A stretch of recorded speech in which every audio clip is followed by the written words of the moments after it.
አንድ ጊዜ ኢየሱስና ደቀ መዛሙርቱ በባህር ላይ በጀልባ እየተጓዙ ነበር። ቀኑ አልፎ መሽቷል።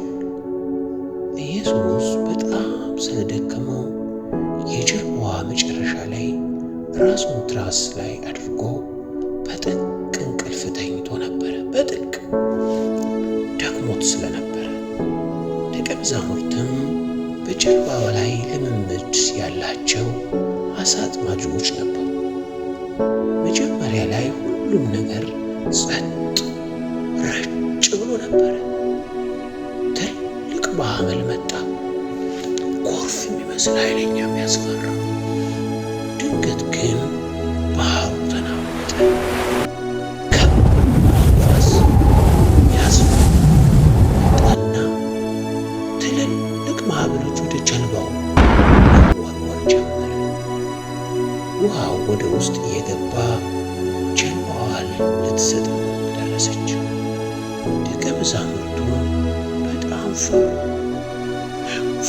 በቃ እዚያ ልምድ ያላቸው ሰዎች እንኳ በፍርሃት ተንቀጠቀጡ። ኢየሱስ ግን አሁንም ተኝቷል። ጌታ ሆይ፣ ኧረ ጌታ ሆይ አድነን! ፍርሃት በጣም ሲይዛቸው ወደ ኢየሱስ ሮጡና ቀሰቀሱት። መምህር መጥፋታችን ግድ አይልህም ብለው ጮኹ። ኢየሱስም ከእንቅልፍ ነቃ። መጀመሪያ ያደረገው ነገር ፍርሃታቸውን መመልከት ነበረ። ጸጥ በል። ኢየሱስ ተነሳና ወደሚናወጠው ንፋስና ማዕበል ዞሩ። በጥብቅ ተናገረ። ዝም በል አዝዣለሁ፣ ዝም በል፣ ጸጥ በል። ድንቅ የሚል ነገር ነው። ልክ ኢየሱስ እንደተናገረ ንፋሱ ወዲያውኑ ቆመ። አይገርምም ልጆች? ማዕበሉ ሁሉ ጠፋ። ባህሩ እንደ መስታወት ጸጥ ረጭ አለ።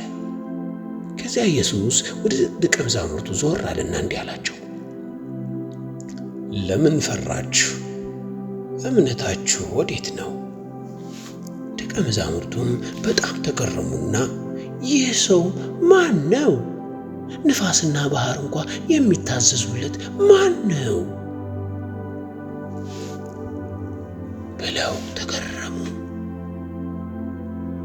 ልጄ፣ የፈራኸው ነገር ሲያጋጥም ጨለማ፣ መጥፎ ህልም ወይም የትምህርት ቤት ችግር ኢየሱስ በልብ ውስጥ እንዳለ አስታውስ።